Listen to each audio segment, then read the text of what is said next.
നമസ്കാരം, ഫാസ്റ്റ് ന്യൂസിലേക്ക് സ്വാഗതം. ഡൽഹിയിൽ 27 വർഷത്തിന് ശേഷം ബിജെപി അധികാരത്തിൽ 3-2 ഭൂരിപക്ഷം നേടിയാണ് ആം ആദ്മി ഭരണത്തിന് അന്ത്യം കുറിച്ചത്. ആകെയുള്ള 70 സീറ്റുകളിൽ 47 ബിജെപിക്ക് ജയം, 22 AAP. കോൺഗ്രസിന് സീറ്റ് നേടാനായില്ല. മുൻ മുഖ്യമന്ത്രി അരവിന്ദ് കെജ്രിവാൾ, മുൻ ഉപമുഖ്യമന്ത്രി മനീഷ് സിസോദിയ എന്നിവർ പരാജയപ്പെട്ടു. ഡൽഹിയിലെ ആകെയുള്ള 11 ജില്ലകളിൽ 9 ജില്ലകളിലും ബിജെപിക്ക് മേൽക്കൈ. ആം ആദ്മിക്ക് മേധാവിത്വമുള്ളത് സെൻട്രൽ ഡൽഹിയിലും സൗത്ത് ഈസ്റ്റ് ഡൽഹിയിലും മാത്രം. മധ്യവർഗം നിർണായകമായ ഡൽഹിയിൽ കേന്ദ്ര ബജറ്റിലെ ആദായ നികുതി ഇളവും വോട്ടെടുപ്പിൽ പ്രതിഫലിച്ചു. മധ്യവർഗ സ്വാധീനമുള്ള 24 മണ്ഡലങ്ങളിൽ 17 ബിജെപിയെ തുണച്ചു. പഞ്ചാബി, പൂർവാഞ്ചലി മേഖലകളിൽ ബിജെപിക്ക് വലിയ മുന്നേറ്റം. ഡൽഹിയിൽ അധികാരം പിടിച്ചതോടെ ബിജെപിയിൽ മുഖ്യമന്ത്രി ചർച്ചകൾ സജീവമാകുന്നു. അരവിന്ദ് കെജ്രിവാളിനെ വീഴ്ത്തിയ പർവേഷ് സാഹിബ് സിംഗ് ബർമയാണ് പരിഗണനാ പട്ടികയിൽ മുന്നിൽ. വിജേന്ദർ ഗുപ്ത, ദുഷ്യന്ത് ഗൗതം, മജീന്ദർ സിർസ, മനോജ് തിവാരി തുടങ്ങിയ പേരുകളും ചർച്ചയിൽ. മുഖ്യമന്ത്രിയെ ദേശീയ നേതൃത്വം തീരുമാനിക്കുമെന്ന് പർവേഷ് സാഹിബ് സിംഗ് ബർമ. ജനങ്ങൾക്ക് നന്ദിയെന്നും ഇരട്ട എഞ്ചിൻ സർക്കാർ ഡൽഹിക്ക് വേണ്ടി പ്രവർത്തിക്കുമെന്നും പർവേഷ് വർമ്മ ന്യൂസ് 18നോട്. AAP സർക്കാരിന്റെ കാലത്ത് ഉയർന്ന ആരോപണങ്ങൾ അന്വേഷിക്കുമെന്നും പർവേഷ് വർമ്മ. ജനവിധി വിനയത്തോടെ സ്വീകരിക്കുന്നതായി ആം ആദ്മി കൺവീനർ അരവിന്ദ് കെജ്രിവാൾ. വിഷയത്തിൽ ബിജെപിയെ അഭിനന്ദിക്കുന്നു. ക്രിയാത്മക പ്രതിപക്ഷത്തിന്റെ പങ്കുവഹിക്കുന്നതിനൊപ്പം ജനങ്ങൾക്കിടയിൽ തുടരുമെന്നും കെജ്രിവാൾ പറഞ്ഞു. ഡൽഹിയിലെ ജനവിധി അംഗീകരിക്കുന്നതായി മുഖ്യമന്ത്രി അതിഷി. ബിജെപിക്കെതിരായ പോരാട്ടം തുടരുമെന്നും അതിഷി പറഞ്ഞു. തെരഞ്ഞെടുപ്പ് തോൽവിയിൽ അരവിന്ദ് കെജ്രിവാളിനെതിരെ ഗാന്ധിയൻ അണ്ണാ ഹസാരെ. ഈശ്വരനെ പൂജിക്കുന്നതും ജനങ്ങളെ സേവിക്കുന്നതും ഒരുപോലെയാണ്. അത് കെജ്രിവാളിന് മനസ്സിലായിട്ടില്ല. അതാണ് ഈ വീഴ്ചയ്ക്ക് കാരണമെന്നും അണ്ണാ ഹസാരെ. ഡൽഹിയിൽ വൻ വിജയം നേടിയതിനു പിന്നാലെ ബിജെപി പ്രവർത്തകരെ അഭിസംബോധന ചെയ്യാൻ പ്രധാനമന്ത്രി നരേന്ദ്രമോദി ഇന്ന് വൈകിട്ട് 7 മണിക്ക് ദേശീയ ആസ്ഥാനത്തെത്തും. 25 വർഷത്തിന് ശേഷമാണ് രാജ്യ തലസ്ഥാനത്ത് ബിജെപി അധികാരത്തിലെത്തുന്നത്. തെരഞ്ഞെടുപ്പിൽ കേവല ഭൂരിപക്ഷം കടന്നതോടെ സർക്കാർ രൂപീകരണ ചർച്ചയിലേക്ക് കടന്നിരിക്കുകയാണ് ബിജെപി. ഡൽഹി അധ്യക്ഷനുമായി ദേശീയ അധ്യക്ഷൻ JP നദ്ദ സംസാരിച്ചു. ഡൽഹിയുടെ ഹൃദയത്തിൽ മോദിയെന്നും ഡൽഹിയിൽ നുണകളുടെ ഭരണം അവസാനിച്ചുവെന്നും കേന്ദ്ര ആഭ്യന്തരമന്ത്രി അമിത് ഷാ. നുണകളുടെയും വഞ്ചനയുടെയും അഴിമതിയുടെയും ചില്ലുകൊട്ടാരം തകർത്ത് ഡൽഹിയെ ആം ആദ്മി പാർട്ടിയിൽ നിന്ന് മോചിപ്പിക്കാൻ ജനങ്ങൾ പ്രയത്നിച്ചു. വാഗ്ദാനം പാലിക്കാത്തവരെ ഡൽഹിയിലെ ജനങ്ങൾ ഒരു പാഠം പഠിപ്പിച്ചുവെന്നും രാജ്യത്തെമ്പാടും ജനങ്ങൾക്ക് വ്യാജ വാഗ്ദാനം നൽകുന്നവർക്ക് ഇതൊരു പാഠമായിരിക്കുമെന്നും അമിത് ഷാ. ഡൽഹിയെ ദ്രോഹിച്ചവർക്ക് ശിക്ഷ ലഭിച്ചു എന്നതാണ് തെരഞ്ഞെടുപ്പ് ഫലങ്ങൾ കാണിച്ചു തരുന്നതെന്ന് കോൺഗ്രസ് നേതാവ് അൽക ലാംബ. ഫലം ആർക്ക് അനുകൂലം എന്നതല്ല, ആർക്കാണ് തിരിച്ചടി കിട്ടിയത് എന്നതാണ് പ്രധാനമെന്നും അൽക ലാംബ. ഡൽഹിയിൽ ബിജെപി ജയിച്ചത് നേരായ മാർഗത്തിലൂടെ അല്ലെന്ന് ശിവസേന ഉദ്ധവ് താക്കറെ വിഭാഗം നേതാവ് സഞ്ജയ് റാവുത്ത്. മഹാരാഷ്ട്രയിൽ 39 ലക്ഷം കള്ളവോട്ടുകൾ ചേർത്ത ബിജെപി അതിൽ കുറച്ച് ഡൽഹിയിലേക്കും എത്തിച്ചു. കഴിഞ്ഞ 5 വർഷം ഭരിക്കാൻ കെജ്രിവാൾ സർക്കാരിനെ ബിജെപി സമ്മതിച്ചില്ല. അവരുടെ നേതാക്കളെ ജയിലിലടച്ചും ലഫ്റ്റനന്റ് ഗവർണർ വഴി ഭരണം നടത്തിയുമാണ് ബിജെപി ഡൽഹി പിടിച്ചത്. ബീഹാർ തെരഞ്ഞെടുപ്പിലും ഇത് ആവർത്തിക്കുമെന്നും സഞ്ജയ് റാവുത്ത്. ഭരണമാറ്റം ഉണ്ടാകുമെന്ന് നേരത്തെ തന്നെ അറിയാമായിരുന്നുവെന്ന് പ്രിയങ്ക ഗാന്ധി. കോൺഗ്രസിന്റെ പ്രവർത്തനം കൂടുതൽ കാര്യക്ഷമം ആക്കണമെന്നും തെരഞ്ഞെടുപ്പ് ഫലം കാണിക്കുന്നുവെന്നും പ്രിയങ്ക. യഥാർത്ഥ ഗ്യാരണ്ടി ആരുടേതാണെന്ന് ഡൽഹിയിലെ ജനങ്ങൾ കാട്ടിത്തന്നുവെന്ന് BJP നേതാവ് ഗൗരവ് ഭാട്ടിയ. ഇരട്ട എഞ്ചിൻ സർക്കാരാണ്, എഞ്ചിനില്ലാത്ത സർക്കാരല്ല വേണ്ടതെന്ന് ജനങ്ങൾ ഉറക്കെ പറഞ്ഞിരിക്കുകയാണ്. അഴിമതിക്കാരനായ കെജ്രിവാളിന് ജനങ്ങൾ വോട്ടിന്റെ ശക്തി കാട്ടിക്കൊടുത്തുവെന്നും ഗൗരവ് ഭാട്ടിയ. ഡൽഹിയിൽ ബിജെപിയെ അധികാരത്തിലെത്തിച്ചത് കോൺഗ്രസ് ആണെന്ന് CPM സംസ്ഥാന സെക്രട്ടറി MV ഗോവിന്ദൻ. AAPയെ തോൽപ്പിക്കാൻ കോൺഗ്രസ് നിലപാടെടുത്തുവെന്നും ഗോവിന്ദൻ. ഡൽഹിയിൽ ബിജെപിക്ക് അധികാരത്തിൽ വരാൻ കോൺഗ്രസ് അനുകൂല നിലപാട് സ്വീകരിച്ചുവെന്ന് LDF കൺവീനർ TP രാമകൃഷ്ണൻ. കോൺഗ്രസിന്റെ നിലപാടാണ് ഇന്ത്യ സഖ്യം ശരിയായി പ്രവർത്തിക്കാതിരുന്നതിന് കാരണമെന്നും TP രാമകൃഷ്ണൻ പറഞ്ഞു. ഇന്ത്യ മുന്നണിയിലെ ഭിന്നിപ്പ് ഡൽഹിയിൽ തിരിച്ചടിയായെന്ന് പി.കെ. കുഞ്ഞാലിക്കുട്ടി. ഒന്നിച്ചു നിന്നിരുന്നെങ്കിൽ ബി.ജെ.പിയെ ചെറുക്കാമായിരുന്നു. പുനരാലോചനയ്ക്ക് എല്ലാവരും തയ്യാറാവണമെന്നും കുഞ്ഞാലിക്കുട്ടി. അടിയന്തരമായി ഇന്ത്യ മുന്നണി യോഗം ചേർന്ന് ചർച്ച ചെയ്യണം. ലീഗ് ഇക്കാര്യം യോഗത്തിൽ ഉന്നയിക്കുമെന്നും കുഞ്ഞാലിക്കുട്ടി. അയോധ്യയിലെ മിൽക്കിപൂരിൽ ബി.ജെ.പിയുടെ മധുര പ്രതികാരം. നിയമസഭാ ഉപതെരഞ്ഞെടുപ്പിൽ ബി.ജെ.പി സ്ഥാനാർത്ഥി ചന്ദ്രഭാനു പസ്വാന് മിന്നും ജയം. ലോക്സഭാ തെരഞ്ഞെടുപ്പിൽ അയോധ്യ ക്ഷേത്രം ഉൾപ്പെടുന്ന ഫൈസാബാദിൽ ബി.ജെ.പി പരാജയപ്പെട്ടു.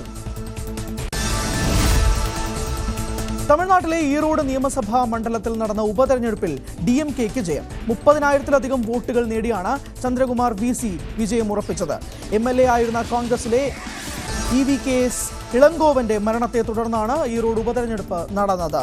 നാം തമിഴർ കക്ഷിയുടെ MK സീതാലക്ഷ്മിയാണ് രണ്ടാം സ്ഥാനത്ത്. മുഖ്യപ്രതിപക്ഷമായ AIDMK ഉൾപ്പെടെയുള്ള പ്രതിപക്ഷ പാർട്ടികൾ വോട്ടെടുപ്പ് ബഹിഷ്കരിച്ചു.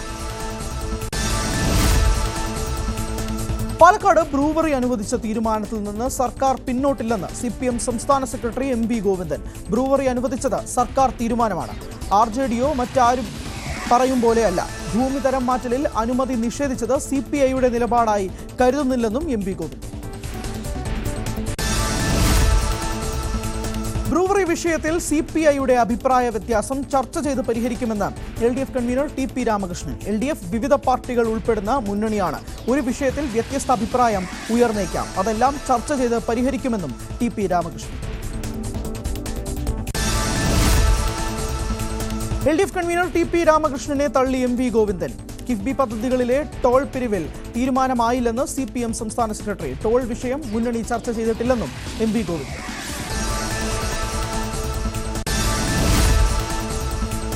കിഫ്ബിയുടെ ടോൾ ബൂത്തുകൾ തുടങ്ങിയാൽ അടിച്ചുപൊളിച്ചിരിക്കുമെന്ന് K. മുരളീധരൻ. ഇത്രകാലവും കോൺഗ്രസ് നടത്തിയത് വെജിറ്റേറിയൻ സമരമാണെങ്കിൽ ഇനി നോൺ വെജിറ്റേറിയൻ സമരമായിരിക്കും. തീരുമാനത്തിൽ നിന്ന് സർക്കാർ പിന്മാറണമെന്ന് മുരളീധരൻ.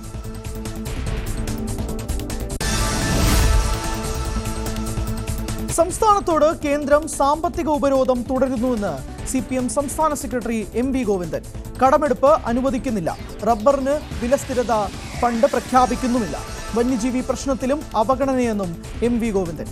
കിഫ്ബിയെ തകർക്കാൻ ശ്രമം നടക്കുന്നുവെന്നും CPM സംസ്ഥാന സെക്രട്ടറി.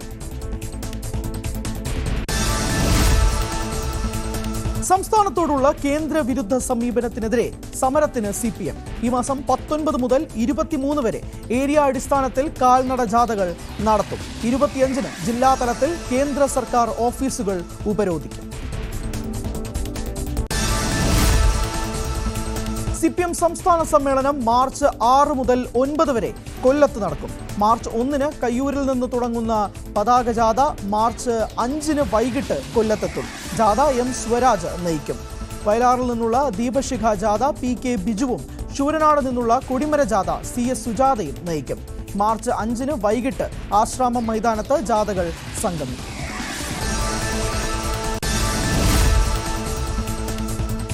CPIM കാസർഗോഡ് ജില്ലാ സെക്രട്ടറിയായ M. രാജഗോപാലൻ MLA-യെ തിരഞ്ഞെടുത്തു. ജില്ലാ കമ്മിറ്റിയിൽ 9 പേർ പുതുമുഖങ്ങളാണ്. MV ബാലകൃഷ്ണൻ ഉൾപ്പെടെ 7 പേരെ ഒഴിവാക്കിയപ്പോൾ 5 പേർ വനിതകളാണ്. പുതിയ കമ്മിറ്റിയിൽ 4 ഏരിയ സെക്രട്ടറിമാരെയും ഉൾപ്പെടുത്തി. ജമാഅത്തെ ഇസ്ലാമിയെയും SDPI-യും CPM തള്ളിപ്പറയുന്നത് ഭൂരിപക്ഷ വർഗീയത മുതലെടുക്കാനാണെന്ന് PK കുഞ്ഞാലിക്കുട്ടി. കാലാകാലങ്ങളായി ഇവരെ കൂടെ കൊണ്ട് നടന്നവരാണ് CPM. ന്യൂനപക്ഷ വർഗീയത ഒരു കാലത്ത് നന്നായി പ്രോത്സാഹിപ്പിച്ചെന്നും കുഞ്ഞാലിക്കുട്ടി പറഞ്ഞു. 3 ദിവസത്തെ മണ്ഡല പര്യടനത്തിന് പ്രിയങ്ക ഗാന്ധി വയനാട്ടിൽ. രാവിലെ മാനന്തവാടി, സുൽത്താൻ ബത്തേരി, കൽപ്പറ്റ നിയോജക മണ്ഡലങ്ങളിലെ UDF ബൂത്ത് തല നേതൃസംഗമങ്ങളിൽ പങ്കെടുത്തു. നാളെ ഏറനാട്, തിരുവമ്പാടി നിയോജക മണ്ഡലങ്ങളിലെ ബൂത്ത് തല നേതൃസംഗമങ്ങളിൽ പ്രിയങ്ക പങ്കെടുക്കും. തിങ്കളാഴ്ച വണ്ടൂർ, നിലമ്പൂർ നിയോജക മണ്ഡലത്തിലെ ബൂത്ത് തല സംഗമങ്ങളിൽ പങ്കെടുക്കുന്ന പ്രിയങ്ക കാട്ടുപന്നി ആക്രമണത്തിൽ കൊല്ലപ്പെട്ട നൌഷാദ് അലി, കാട്ടാനയുടെ ആക്രമണത്തിൽ കൊല്ലപ്പെട്ട മൂത്തേടം സ്വദേശിനി സരോജിനി, കരുളായിയിലെ മണി എന്നിവരുടെ ബന്ധുക്കളെയും കാണും.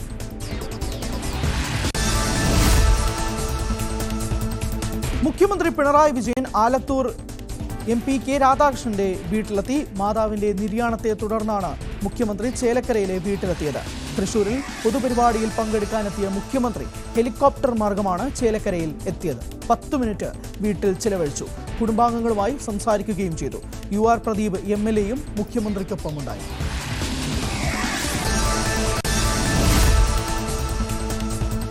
പകുതി വില തട്ടിപ്പ് കേസിൽ പ്രതി അനന്തു കൃഷ്ണനുമായി പോലീസ് തെളിവെടുപ്പ് നടത്തി. ഈരാറ്റുപേട്ടയിലും പ്രതിയുടെ നാടായ കുടയത്തൂർ, കോളപ്ര, 7-ാം മൈലിലെ വീടിന് സമീപം കോളപ്രയിലെ ഓഫീസ് എന്നിവിടങ്ങളിലാണ് തെളിവെടുപ്പ് നടത്തിയത്. തൊടുപുഴ പുളിയന്മല സംസ്ഥാന പാതയോരത്തുൾപ്പെടെ വാങ്ങിയതും വാങ്ങാൻ അഡ്വാൻസ് നൽകിയതുമായ സ്ഥലങ്ങൾ അനന്തു പോലീസിന് കാണിച്ചു കൊടുത്തു. പകുതി വിലയ്ക്ക് സ്കൂട്ടർ തട്ടിപ്പിൽ പണം പോയത് പഞ്ചായത്ത് അംഗത്തിനും. തട്ടിപ്പിന് ഇരയായതിന് പിന്നാലെ പോത്തങ്കോട് പഞ്ചായത്ത് അംഗം അനിതാകുമാരി പോലീസിൽ പരാതി നൽകി. തട്ടിപ്പുമായി ബന്ധപ്പെട്ട പോത്തങ്കോട് സ്റ്റേഷനിൽ മാത്രം 41 പരാതികളാണ് ഇതുവരെ ലഭിച്ചത്. അനന്തു കൃഷ്ണന്റെ കോർഡിനേറ്റർമാർ പഞ്ചായത്തിൽ നേരിട്ടെത്തി ക്ലാസുകൾ നടത്തിയാണ് തട്ടിപ്പിന് കളമൊരുക്കിയത്.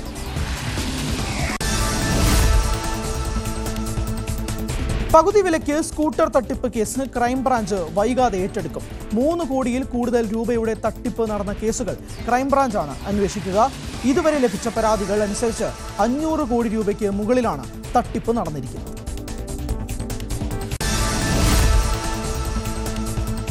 നമ്മുടെ അനന്തു എന്ന് പറഞ്ഞ് മന്ത്രി വി ശിവൻകുട്ടി പരിചയപ്പെടുത്തിയ ആളാണ് ഇപ്പോൾ ജയിലിൽ കിടക്കുന്നതെന്ന് നജീബ് കാന്തപുരം MLA. കുറ്റവാളികളെയല്ല, പറ്റിക്കപ്പെട്ട NGOകളെയാണ് സർക്കാർ തേടിപ്പോകുന്നത്. കേരള സർക്കാർ പിന്തുണച്ചതിന്റെ അടിസ്ഥാനത്തിലാണ് പദ്ധതിയുമായി സഹകരിച്ചത്. DYFI പ്രവർത്തകർ ബോഡി ഷെയിം നടത്തിയെന്നും നജീബ് കാന്തപുരം. കോഴിക്കോട് മുക്കം പീഡന കേസിൽ പ്രതി ദേവദാസിൽ നിന്ന് അനുഭവിക്കേണ്ടി വന്നത് അതിക്രൂര മാനസിക പീഡനമെന്ന് അതിജീവിത. നിരന്തരം ഫോൺ ചെയ്തും മെസ്സേജ് അയച്ചും ശല്യം ചെയ്തിരുന്നു. പലതവണ ജോലി ഉപേക്ഷിച്ച് വീട്ടിൽ പോകേണ്ടി വന്നു. ബാൽക്കണിയിൽ ഇരുന്നും ഗെയിം കളിക്കുന്നതിനിടെയാണ് ദേവദാസും 2 പേരും ചേർന്ന് റൂമിലേക്ക് എത്തിയത്. ഇവരുടെ കൈവശം മാസ്കും ടേപ്പും ഉണ്ടായിരുന്നു. കേസുമായി മുന്നോട്ട് പോകുമെന്നും യുവതി പറയുന്നു. ചികിത്സയിലായിരിക്കുന്ന യുവതി ഇന്ന് ആശുപത്രി വിട്ടു. തിരുവനന്തപുരം നെയ്യാറ്റിങ്കര ആര്യൻകൂടിൽ നടക്കാനിറങ്ങിയ വയോധികനെ പോലീസ് അകാരണമായി മർദ്ദിച്ചതായി പരാതി. കീഴാറൂർ കുക്കുറുണി സ്വദേശിയും 70-കാരനുമായ ഭാസ്കരൻ നാടാർക്കാണ് മർദ്ദനമേറ്റത്. ലാത്തി കൊണ്ട് കാൽമുട്ടിലും മുഖത്തും അടിക്കുകയായിരുന്നുവെന്നാണ് പരാതി.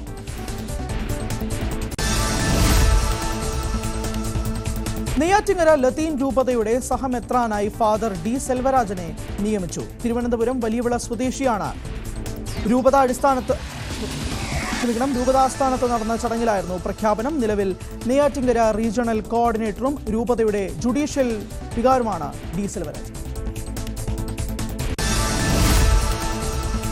മൂന്നാറിലെത്തിയ ഗതാഗത വകുപ്പ് മന്ത്രി KB ഗണേഷ് കുമാറിനെതിരെ മൂന്നാറിലെ ഒരു വിഭാഗം ടാക്സി തൊഴിലാളികളുടെ കരിങ്കൊടി പ്രതിഷേധം. വിനോദസഞ്ചാരികളെ ആകർഷിക്കാൻ ഡബിൾ ഡെക്കർ ബസ് എത്തിക്കുന്നത് തൊഴിൽ മേഖലയെ പ്രതികൂലമായി ബാധിക്കുമെന്ന് ആരോപിച്ചായിരുന്നു തൊഴിലാളികളുടെ പ്രതിഷേധം.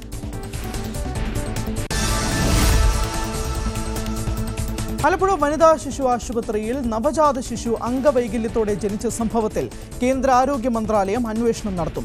ആലപ്പുഴ MP KC വേണുഗോപാലിന്റെ ശ്രദ്ധ ക്ഷണിക്കലിന് മറുപടിയായാണ് കേന്ദ്ര ആരോഗ്യമന്ത്രി JP നദ്ദ അന്വേഷണം പ്രഖ്യാപിച്ചത്.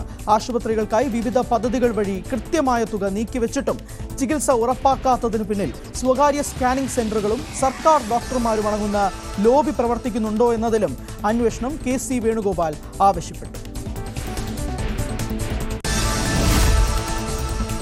മഞ്ഞു പുതച്ച് മൂന്നാർ. തണുപ്പ് -ഡിഗ്രിയിൽ എത്തി. ചെണ്ടുവാര എസ്റ്റേറ്റിലാണ് -ഡിഗ്രി രേഖപ്പെടുത്തിയത്. കഴിഞ്ഞ ദിവസങ്ങളിൽ മൂന്നാറിലെ പല ഭാഗങ്ങളിലും തണുപ്പ് 0 ഡിഗ്രി എത്തിയിരുന്നെങ്കിലും ഇതാദ്യമായാണ് തണുപ്പ് -1 ഡിഗ്രിയിൽ എത്തുന്നത്.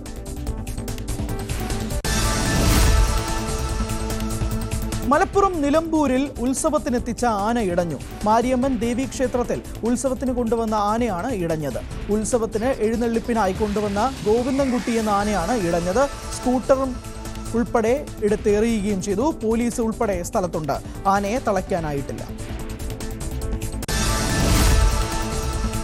പാലക്കാട് തൂതയിൽ വൻ തീപിടുത്തം.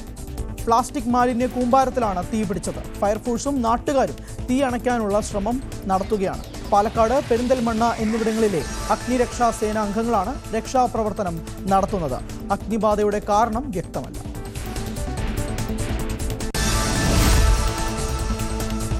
സ്കൂട്ടർ യാത്രക്കാരിയെ ഇടിച്ചു തെറിപ്പിച്ച് നിർത്താതെ കാർ ഡ്രൈവറെ അറസ്റ്റ് ചെയ്തു. കണ്ണൂർ പെരിങ്ങത്തൂർ സ്വദേശി മുഹമ്മദ് ഫാസിലിനെയാണ് എടച്ചേരി പോലീസ് അറസ്റ്റ് ചെയ്തത്. ഇന്നോവ കാർ ഓടിച്ച് പ്രതി ഓർക്കാട്ടിരി സ്വദേശിനിയായ സ്കൂട്ടർ യാത്രക്കാരിയെ ഇടിച്ചു തെറിപ്പിച്ച് നിർത്താതെ പോവുകയായിരുന്നു. ഓമശ്ശേരി പൊയിലിൽ കാർ നിയന്ത്രണം വിട്ട് തലകീഴായി മറിഞ്ഞ് അപകടം. ഒരാൾക്ക് പരിക്കേറ്റ ആളെ ഓമശ്ശേരിയിലെ സ്വകാര്യ ആശുപത്രിയിലേക്ക് കൊണ്ടുപോയി. മുക്കം ഭാഗത്തു നിന്നും ഓമശ്ശേരി ഭാഗത്തേക്ക് പോകുന്ന കാറാണ് നിയന്ത്രണം വിട്ട് മറിഞ്ഞത്. റോഡരികിൽ കടയുടെ സംരക്ഷണ ഭിത്തി തകർത്താണ് മറിഞ്ഞത്. അട്ടപ്പാടിയിലെ മധുവിന്റെ കുടുംബം മുതിർന്ന അഭിഭാഷകൻ എസ് ശ്രീകുമാറിനെതിരെ ഹൈക്കോടതി രജിസ്ട്രാർക്ക് പരാതി നൽകി. പ്രോസിക്യൂട്ടർ നിയമനത്തിൽ കുടുംബത്തിന്റെ ആഗ്രഹത്തിന് വിപരീതമായി എസ് ശ്രീകുമാർ ഇടപെടൽ നടത്തിയെന്നാണ് ആരോപണം. അഡ്വക്കേറ്റ് ജീവേഷിനെ സ്പെഷ്യൽ പ്രോസിക്യൂട്ടറായി വേണമെന്നായിരുന്നു കുടുംബത്തിന്റെ ആവശ്യം. നവീൻ ബാബുവിന്റെ കുടുംബം ശ്രീകുമാറിനെതിരെ രംഗത്ത് വന്ന പശ്ചാത്തലത്തിലാണ് മധുവിന്റെ കുടുംബം രജിസ്ട്രാർക്കും ബാർ അസോസിയേഷനും പരാതി നൽകിയത്. സ്വർണ്ണവില ഇന്നും റെക്കോർഡിലെത്തി. പവന് 120 രൂപ വർദ്ധിച്ച് 63,560 രൂപയായി. ഗ്രാമിന് 15 രൂപ വർദ്ധിച്ച് ഇന്നത്തെ വില 7,945 രൂപയാണ്. സ്വർണ്ണവില ഇത്രയും എത്തുന്നത് ഇതാദ്യം.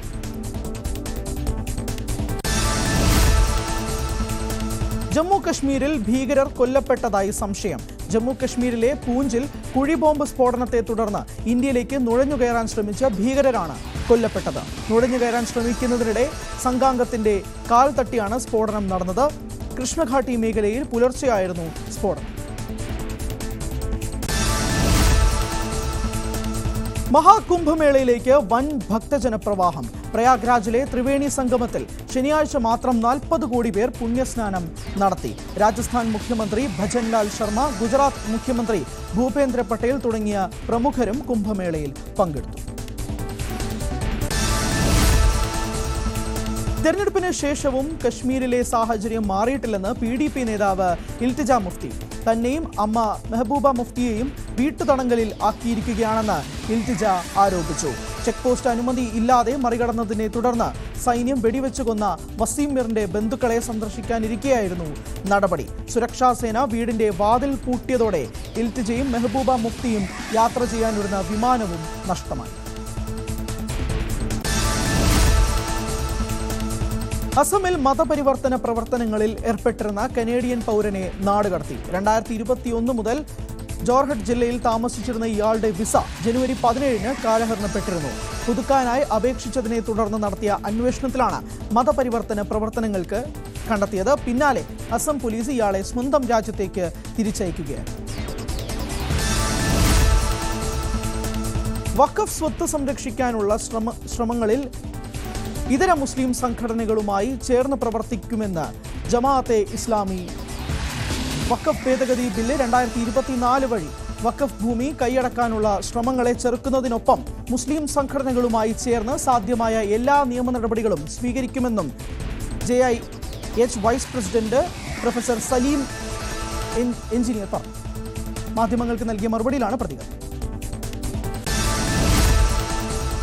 പീഡന ശ്രമം ചെറുത്ത ഗർഭിണിയെ ട്രെയിനിൽ നിന്നും തള്ളിയിട്ട യുവാവ് പിടിയിൽ. വെല്ലൂർ സ്വദേശിയായ 28-കാരൻ ഹേമരാജാണ് പിടിയിലായത്. ബനിയൻ കമ്പനിയിലെ ജീവനക്കാരിയായ യുവതി തിരുപ്പൂരിൽ നിന്നാണ് ട്രെയിനിൽ കയറിയത്. തുടർന്ന് മറ്റ് യാത്രക്കാർ ഇല്ലാത്ത സമയം നോക്കിയായിരുന്നു ഇയാൾ വനിതാ കമ്പാർട്ട്മെന്റിലേക്ക് വന്നത്. കമ്പാർട്ട്മെന്റ് മാറി കയറിയതാണെന്ന് പറഞ്ഞെത്തിയ യുവാവ് ശുചിമുറിയിൽ കയറി നഗ്നത പ്രദർശിപ്പിച്ച ശേഷം യുവതിയെ കടന്നുപിടിക്കുകയായിരുന്നു. ചേർത്തതോടെ യുവതിയുടെ മുടിയിൽ പിടിച്ച് പുറത്തേക്ക് തള്ളി. ഗുരുതരമായി പരിക്കേറ്റ ആന്ധ്ര സ്വദേശിനി ചികിത്സയിലാണ്.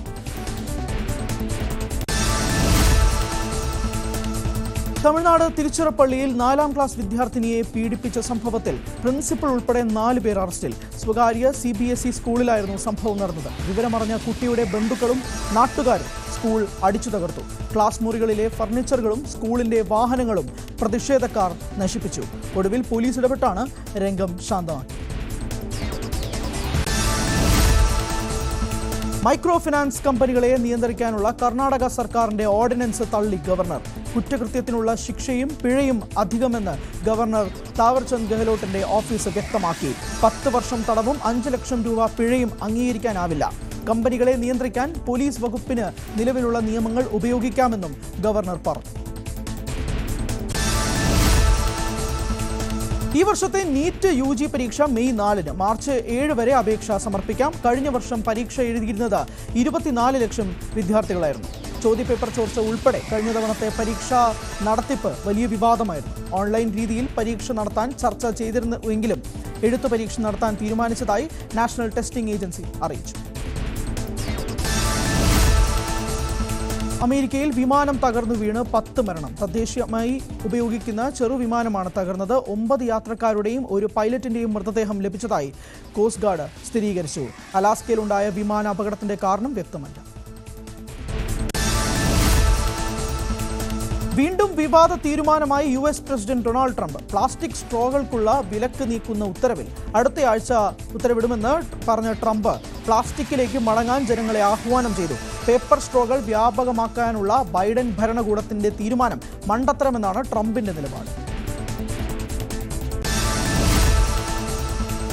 ജോ ബൈഡന്റെ സുരക്ഷാ അനുമതികൾ പിൻവലിക്കാൻ ഡൊണാൾഡ് ട്രംപ്. പ്രസിഡന്റ് സ്ഥാനം ഒഴിഞ്ഞ ശേഷം രഹസ്യ വിവരങ്ങൾ ലഭിക്കാനുള്ള അവകാശം ബൈഡൻ ഇല്ലെന്ന് ട്രംപ് പറഞ്ഞു. ട്രൂത്ത് സോഷ്യൽ നെറ്റ്വർക്കിലായിരുന്നു പ്രതികരണം. പരമ്പരാഗതമായി അമേരിക്കയിൽ പ്രസിഡന്റ് സ്ഥാനം ഒഴിഞ്ഞവർക്കും രഹസ്യ വിവരങ്ങൾ ലഭിക്കാനുള്ള അവകാശമുണ്ടായിരുന്നു. എന്നാൽ 2020 തെരഞ്ഞെടുപ്പിൽ ജയിച്ച ശേഷം ബൈഡൻ തന്റെ സുരക്ഷാ അനുമതികൾ ഒഴിവാക്കിയിരുന്നുവെന്ന് ട്രംപ് ചൂണ്ടിക്കാട്ടി. അതുകൊണ്ട് തന്നെ താനും ജോ ബൈഡന്റെ സുരക്ഷാ അനുമതികൾ പിൻവലിക്കാൻ ഒരുങ്ങുകയാണെന്നും ട്രംപ് പറഞ്ഞു. ഡൊണാൾഡ് ട്രംപിന്റെ ഭീഷണിക്ക് മറുപടിയുമായി ഇറാന്റെ പരമോന്നത നേതാവ് ആയത്തുള്ള അലി ഖമീനി. ഇറാനുമേൽ ഉപരോധം ഏർപ്പെടുത്തുന്നത് സംബന്ധിച്ച എക്സിക്യൂട്ടീവ് ഉത്തരവിൽ ഒപ്പുവെച്ച നടപടി വകപ്പോവില്ലെന്നാണ് പ്രതികരണം. തങ്ങൾക്ക് നേരെ ഇനിയും ഭീഷണി തുടർന്നാൽ തിരിച്ചടിക്കാൻ യാതൊരു മടിയും ഉണ്ടാവില്ലെന്നും ആയത്തുള്ള അലി ഖമീനി പറഞ്ഞു.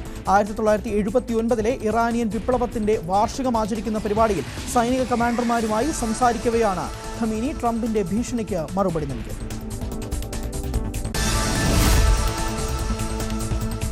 റഷ്യൻ സൈന്യത്തിലേക്ക് അനധികൃതമായി റിക്രൂട്ട് ചെയ്ത 127 ഇന്ത്യക്കാരിൽ 97 പേർ ജോലിയിൽ നിന്നും മോചിതരായി. ബാക്കിയുള്ള 18 പേരിൽ 16 പേരെ കാണാനില്ലെന്ന് കേന്ദ്ര സർക്കാർ ലോക്സഭയെ അറിയിച്ചു. യുദ്ധത്തിൽ കൊല്ലപ്പെട്ടവരുടെ മൃതദേഹം നാട്ടിൽ എത്തിച്ചു. 2024 ഏപ്രിൽ മുതൽ ഇന്ത്യക്കാരെ റഷ്യൻ പട്ടാളത്തിലേക്ക് റിക്രൂട്ട് ചെയ്യുന്നില്ലെന്ന് Russia. Kollam Kilikollur silver jubilee zonal office മന്ദിരം ഉദ്ഘാടനം ധനമന്ത്രി KN ബാലഗോപാൽ നിർവഹിച്ചു. കൊല്ലം ജില്ലാ പുരോഗതിയുടെ കേന്ദ്രമായി മാറുമെന്നും സംസ്ഥാന ബജറ്റിൽ വിവിധ വികസന പദ്ധതികൾക്കായി തുക വകയിരുത്തിയതായും മന്ത്രി. 1600 സ്ക്വയർ ഫീറ്റിൽ 2,03,00,000 രൂപയാണ് സോണൽ ഓഫീസിന്റെ നിർമ്മാണത്തിന് ചെലവഴിച്ചത്. മേയർ പ്രസന്ന ഏണസ്റ്റ് അധ്യക്ഷയായി. കൊല്ലം ചാത്തന്നൂരിൽ സ്ലാബ് തകർന്ന് മാൻഹോളിൽ വീണ് പരിക്കേറ്റ് യുവതി മരിച്ചു. തൃശൂർ സ്വദേശിനി മനീഷയാണ് മരിച്ചത്. അപകടത്തിൽപ്പെട്ട മറ്റൊരു യുവതി ചികിത്സയിലാണ്. MES ഹോസ്പിറ്റലിൽ വെച്ചായിരുന്നു അപകടം. ഇരുവരും ട്രാവൻകൂർ മെഡിക്കൽ കോളേജിലെ പാരാമെഡിക്കൽ ജീവനക്കാരാണ്. 2 ദിവസം മുമ്പാണ് അപകടം സംഭവിച്ചത്. Kannur Thayineri SABTM higher secondary school ശതാബ്ദി ആഘോഷങ്ങളുടെ ഭാഗമായി മിനി മാരത്തോൺ മത്സരം സംഘടിപ്പിക്കും. ഫെബ്രുവരി 15-ന് രാവിലെ 6:30-ന് സ്കൂൾ പരിസരത്തു നിന്നാണ് മത്സരങ്ങൾ ആരംഭിക്കുക. പൊതുവിഭാഗത്തിൽ 11 കിലോമീറ്ററും വനിതാ വിഭാഗം വിദ്യാർത്ഥികൾ 50 വയസ്സിന് മുകളിൽ പ്രായമുള്ളവർ എന്നിവർക്ക് 5 കിലോമീറ്ററുമാണ് മത്സരം. കൊല്ലം കടക്കലിൽ ഭാര്യയെ കുത്തിപ്പരിക്കേൽപ്പിച്ചു. ഭർത്താവിന് തലയ്ക്കടിയേറ്റു. ഇളമ്പഴഞ്ഞൂർ സ്വദേശി തസ്നിക്കാണ് കുത്തേറ്റത്. കുടുംബ പ്രശ്നമാണ് ആക്രമണത്തിന് കാരണം. തിരുവനന്തപുരം വർക്കലയിൽ സ്വകാര്യ ബസ്സിൽ വിദ്യാർത്ഥിനിയുടെ ദൃശ്യങ്ങൾ പകർത്തി സോഷ്യൽ മീഡിയയിൽ പ്രചരിപ്പിച്ച യുവാവ് പിടിയിലായി. അയിരൂർ പോലീസിന്റെ പിടിയിലായത് തെലങ്കാന സ്വദേശി രാഹുൽ. വീഡിയോ പകർത്തുന്നത് ശ്രദ്ധയിൽപ്പെട്ടതോടെ വിദ്യാർത്ഥിനി മാതാവിനെ വിവരമറിയിക്കുകയായിരുന്നു. തച്ചോട് ഭാഗത്ത് വെച്ച് നാട്ടുകാരുടെ സഹായത്തോടെ ബസ് തടഞ്ഞു. യുവാവിന്റെ ഫോൺ പരിശോധിച്ചതിൽ ദൃശ്യങ്ങൾ സ്നാപ്ചാറ്റിലൂടെ പ്രചരിപ്പിച്ചതായി കണ്ടെത്തി. ഇയാൾക്കൊപ്പം ഉണ്ടായിരുന്ന 3 പേരെയും പോലീസ് കസ്റ്റഡിയിൽ.